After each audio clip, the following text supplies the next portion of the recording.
Hello and welcome back to What's Up Barça and welcome back to the family, guys. Thursday night, under the light at the Camp Nou, Athletic Club are coming to town. And this is our postponed opening game of the season. And today, I want to do this one properly.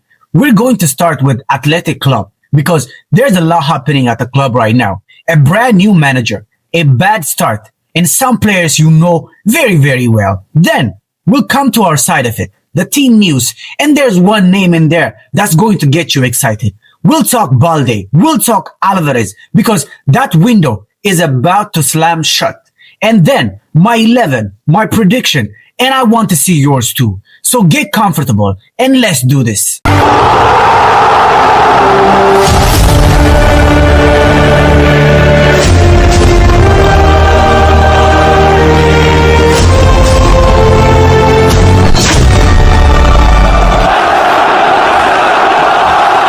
But if we do indeed begin with our opponents, Athletic Club are a completely different animal this season, guys. Because the Valverde era is over. Ernesto Valverde, a man who gave that club so much across the multiple spells, took them back to the Champions League and won them the Copa del Rey. He is gone. And in his place, Athletic Club have done something genuinely bold. They've brought in Edin Terzić, a German coach, the man who took Borussia Dortmund all the way to the Champions League final. And I find that fascinating because think about who Athletic Club are. This is a club with the strictest identity in the world of football. They only sign players with Basque roots, no exception whatsoever. So they can't just go out and buy their way out of trouble like everybody else. Which means the managers matters more to Athletic than almost anywhere. You have to squeeze every drop out of what you've got.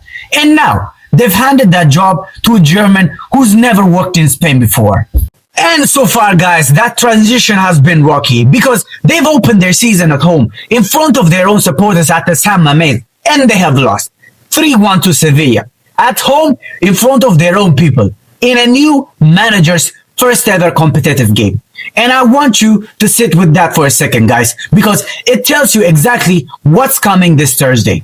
That is a proud club, a proud crowd, and they will not accept starting its season with 2 straight defeats. So, they're traveling to Camp Nou wounded, angry, and desperate. New manager needing a performance, and their wounded Athletic side is always more dangerous than a comfortable one.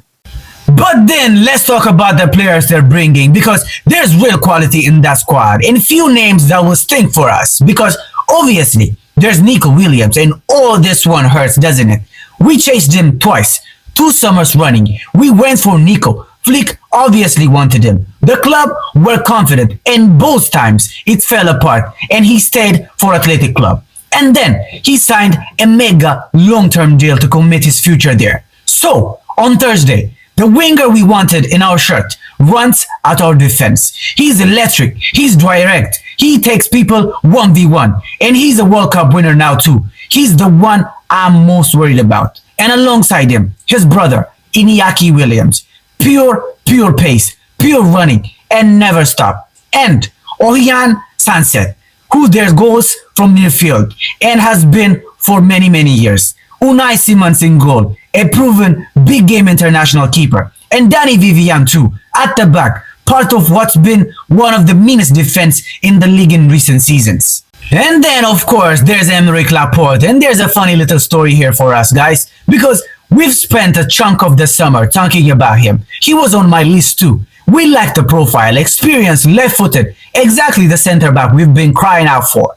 There were conversations, and then Athletic came out of nowhere and put a number on it. 80 million euros. 80. And that was the end of it. So now, he walks out of the Camp Nou in the other shirt, defending against us. And honestly, at the right price, I would have taken him in a heartbeat. At 80 million, no a chance. So, let's see how he does on Thursday. Because if he has a rough night, I think quite few of us are going to feel very relieved by that decision. So that's them. Now let's talk about us. I want to start with the news that got me excited because Rodri is back in training. He's recovered from that minor back operation, and there's real chance that he could be making his first Barcelona debut on Thursday night at the Camp Nou. A World Cup winner, a Ballon d'Or winner, the best midfielder in the world, walking at our stadium for the first time in our colors.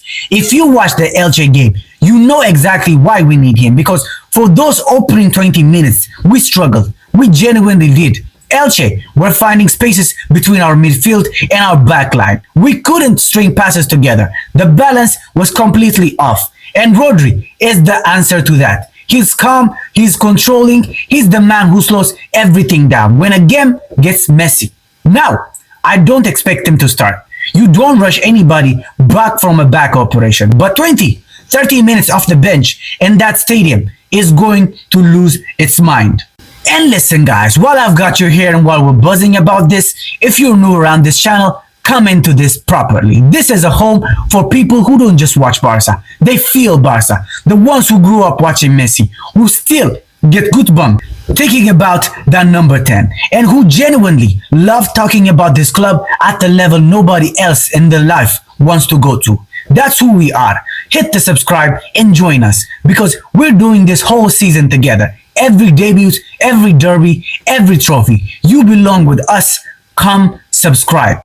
And there's more good news, guys, because remember the scare with Gavi. When he went down at Elche, I think we all feared the worst. Same knee, years of problem, and even Flick on that touchline looked like he'd seen a ghost. But thankfully, it was just only a knock. Bruising, nothing more.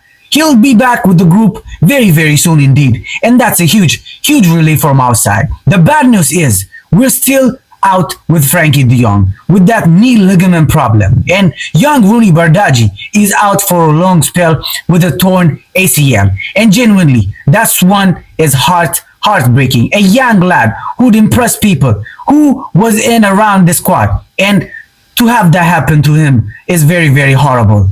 All of us here are wishing him a strong and speedy recovery. But indeed, we've spoken about the who's coming back. So what about the ones whose future are hanging in the balance? Because this window shuts in days now. And obviously, we have to talk about Alejandro Balde, left out of the squad completely against Elche. And Flick afterwards basically said he didn't feel Balde was mentally ready for that game. That's a huge thing for a manager to say publicly about his own player. And you've got the Manchester United nose underneath. So, does he come straight back in Thursday? Or was that just the beginning of the end?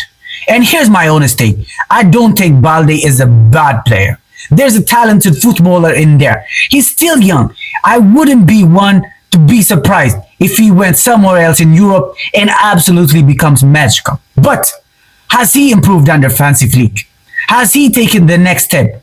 And I don't think he has. And in that system, your fullback has to deliver in the final third. The crossing, the final ball. And that's the exact part that we need him. And that's the exact part his game hasn't fully grown. So I expect a lot from Balde. But is this the right move? And is this the right treatment that he deserves?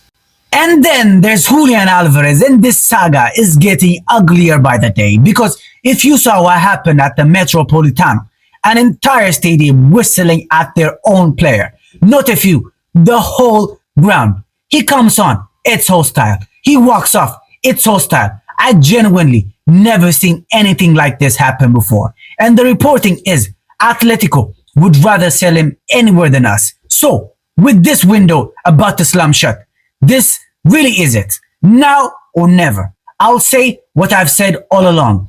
If it doesn't happen, fine, we move on, because we just scored 5 without a recognized number 9. But my goodness, wouldn't he look nice in that front line? So then, my 11 for Thursday night. In goal, Joan Garcia, no debate. Clean sheet away from home, he's earned his spot. And at the right back, I bring on Aymeric Garcia, who Flick clearly trusts there, though I want to see Koundé pushing him hard. And in the middle, I'm bringing Pau Cubarsí back in, because against the physical athletic side, you want your best defender out there. He's exactly that. And next to him, Christensen keeps his place. Solid at Elche and finally fits. And at left back, I'd stick with young Gavi. because that kid can play anywhere. Right back, midfield, left back, everywhere you put him. He looks like he belongs in that opening 11. He's picked up an assist on his first start, reward him. And in the midfield, I want Pedri starting now. He's only got 45 minutes at Elche and he's building up his sharpness back after the World Cup. But against Athletic, running and pressing, we need his control from minute one. Alongside him, I want Marc Bernal. This is his season. I've said it for months, and in advanced role, Fermin Lopez. Obviously, 2 goals last game, brilliant in preseason, wearing the new number 7, and he's undroppable right now. And up front, the same 3 that ripped Elche apart. Yamal on the right, he'll be sharper this week, hopefully. He just needs minutes after coming back. Rafinha through the middle as our captain, off the back of 2 goals and 1 assist. And on the left, I'm giving this one to Anthony Gordon. The start he probably deserved last time, because what a cameo was that. Selfless, intelligent, and assist within minutes of walking in. So there's my team, and my prediction, I'm going with 4-0 to Barça at the Camp Nou. I know Athletic will have a spell in this game. I know the Williams brothers will run at us from the very start. They are real threats, but I look at our front line now and I don't see how they'll handle it for 90 minutes. I'll say it again, same as last week, Fermin Lopez to score, because that man simply can't stop scoring. But now, I want to hear from you. This is my favorite part. Drop your starting 11 in the comment section. Give me your scoreline and tell me who you think scores first on Thursday night. Then come back after the game, because we'll be doing the full reaction the day after. And I'll be reading out loud who called it right. If you nail the score, I want to know about it. Thursday night, Camp Nou, under the lights. Maybe the Rodri debut. I cannot wait to see it. Until next time, guys. As always, Visca el Barça.